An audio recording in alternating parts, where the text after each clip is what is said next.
এক মুঠো চাল ও চিংড়ি মাছ দিয়ে তৈরি করে নিন দুপুরের একদম পারফেক্ট টকের রেসিপি। নমস্কার বন্ধুরা, কেমন আছেন সবাই? আমি সিল্কি, আপনারা দেখছেন হাংরি কিচেন। আজ আমি করেছি চিংড়ি মাছ ও চাল বেটে টক। এই হচ্ছে চালটাকে আমি 2 ঘন্টা জলে ভিজিয়ে রেখেছিলাম এবং জল ঝরিয়ে বেটে নিয়েছি। চিংড়ি মাছ, এই যে দেখতে পাচ্ছেন, চিংড়ি মাছটাকেও বেটে নিয়েছি। চালের সঙ্গে চিংড়ি মাছটা দিয়ে দিলাম। এরপর আমি জিরে বেটেছি, জিরে বাটা দিয়ে দিলাম, আর দেব পোস্ত বাটা।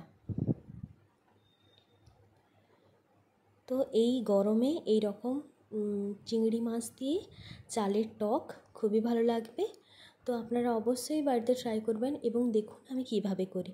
এরপর আমি পরিমাণ মতন লবণ দিয়েছি, আর দিলাম লঙ্কার গুঁড়ো আর হলুদ গুঁড়ো এবং সর্ষের তেল দেওয়ার পর আমি ভালোভাবে মাখিয়ে নেব। চাল, চিংড়ি মাছ, এই মশলাগুলো খুব সুন্দরভাবে হাতের সাহায্যে মাখিয়ে নেব।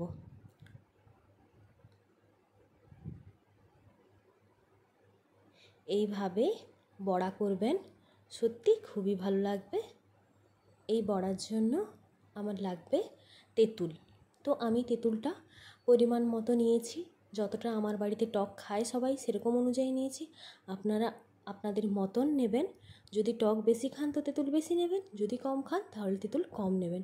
আচ্ছা, চালের পরিমাণটা বলে দিই। এখানে আমি 1.5 বাটি চাল নিয়েছি, সেই বাটিরই 1 বাটি চিংড়ি মাছ নিয়েছি, খোসা ছাড়ানো চিংড়ি মাছ। চিংড়ি মাছটাকে অবশ্যই খোসা ছাড়িয়ে বাটবেন। যদি শিলনোড়ায় বাটতে পারেন এই পুরো সম্পূর্ণ মিশ্রণটা খুবই ভালো হয়। যদি শিলনোড়ায় না বাটতে পারেন তাহলে মিক্সিতে বেটে নেবেন, কোনো অসুবিধা নেই। তবে শিলনোড়ায় বেটে এই টকটা করলে টকের টেস্ট খুব ভালো লাগে, বড়িগুলো খুবই ভালো হয়। তো আপনারা আপনাদের সুবিধা মতন করবেন।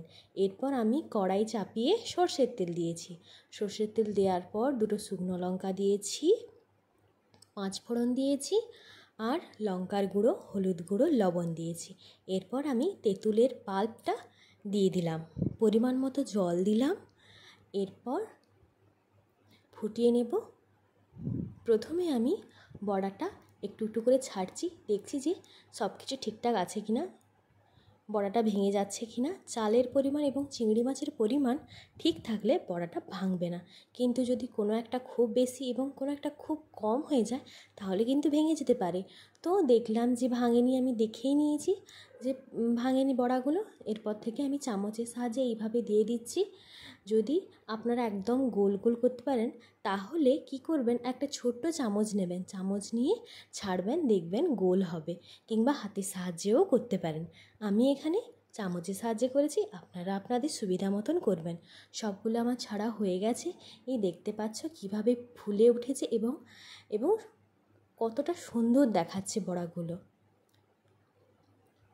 এরপর আমি ঠান্ডা করে প্লেটে নামিয়ে নেব। হয়ে গেছে আমার বড়া। এই যে দেখতে পাচ্ছেন, চাল এবং চিংড়ি মাছ দিয়ে সুন্দর একটি টকের রেসিপি। আমি আপনাদের একটা বড়া ভেঙে দেখাচ্ছি। এই যে দেখতে পাচ্ছেন, খুবই নরম হয়েছে, খেতেও খুব ভালো। তাহলে অবশ্যই বন্ধুরা বাড়িতে একবার ট্রাই করবেন এবং আমাকে জানাবেন কেমন লাগলো আমার এই রেসিপি। আজকের মতো টাটা, ভালো থাকুন, সুস্থ থাকুন।